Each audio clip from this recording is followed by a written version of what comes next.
Isang karangalan na tumayo sa iyong harapan upang pag-usapan ang isang bagay na malapit sa aking puso, ang kahalagahan ng pagpapahalagang pampanitikan sa buhay ng mga mag-aaral. Ang panitikan ay hindi lamang tungkol sa pagbabasa ng mga kwento o tula. Ito ay tungkol sa pag-unawa sa mismong tila ng karanasan ng tao, paglubog ng ating sarili sa iba't ibang kultura, at pagtingin sa mundo sa pamamagitan ng mga mata ng iba. Para sa mga mag-aaral, ang pagpapahalagang pampanitikan ay mahalaga.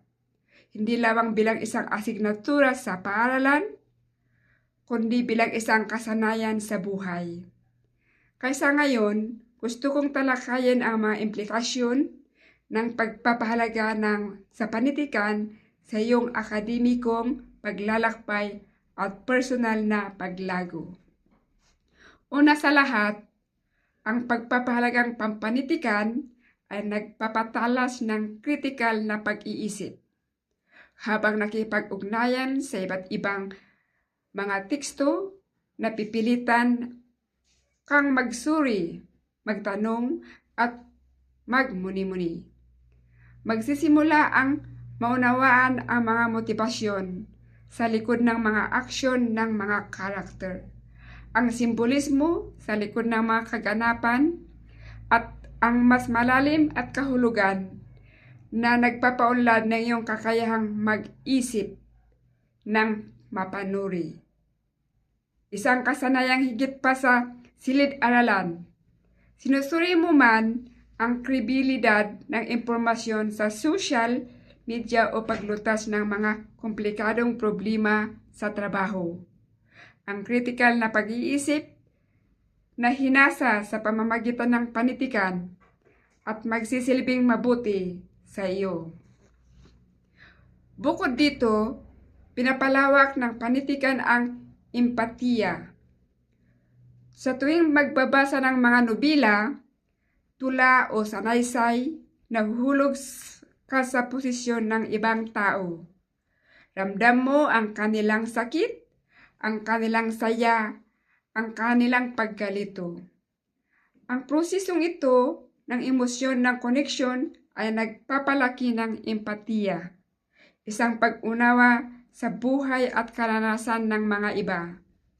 Sa isang mundo kung saan ang salangatan ay madalas na nagmumula sa hindi pagkaunawaan o kawalan ng empatiya, ang kakayang ito ay makipag-ugnayan sa iba ay nakapahalaga. Itinataguyod nito ang pagkakasundo at pakikiramay, mga katangiang maaaring makinabang sa bawat mag-aaral, kapwa sa mga personal na relasyon at sa pandaigdigang pagkamamamayan. Ang pagpapahalagang panpanitikan ay nagpapabuti din ng mga kasanayan sa komunikasyon. Kapag nabasa ka ng husto, nakukuha ka ng maraming bokabularyo, struktura ng pangungusap, at mga paraan ng pagpapahayag ng mga idea. Kapag mas marami kang nagbabasa, mas nagiging mahusay ka sa pagpapahayag ng iyong sariling mga iniisip. Kung ikaw ay nagtatanghal sa harap ng isang klase, nagsusulat ng isang sanaysay, o nakikisali sa isang kaswal na pag-uusap. Bilang karagdagan, ang panitikan ay nagbibigay ng inspirasyon sa pagkamalikhain. Ang mga pananlikhang mundo na nilikha sa mga libro, mula sa mga hindi kapani-paniwalang lupain hanggang sa masalimuot na personal na relasyon, ay nagpapasigla sa iyong sariling imahinasyon.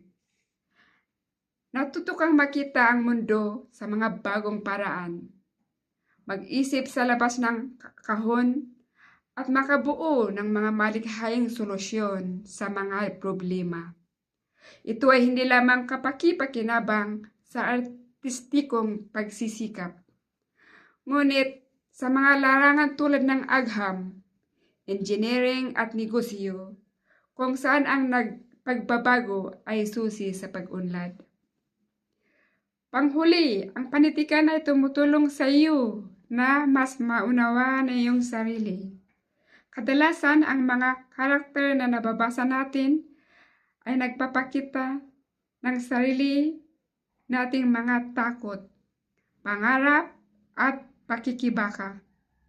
Habang sinusundan natin ang kanilang mga paglalakbay, natuto tayo ng mahalagang aral sa buhay na sumasailalim sa sarili nating mga karanasan.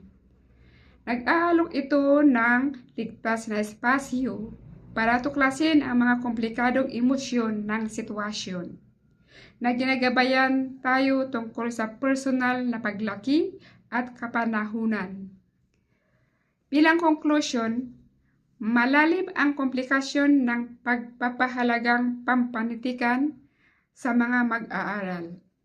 Ito ay bubuo ng mga kritikal na pag-iisip, nagpapaunlad ng empatiya, nagpapahusay ng komunikasyon, nagpapasigla ng pagkamalikhain, at nag-aalaga ng personal na pag-unawa.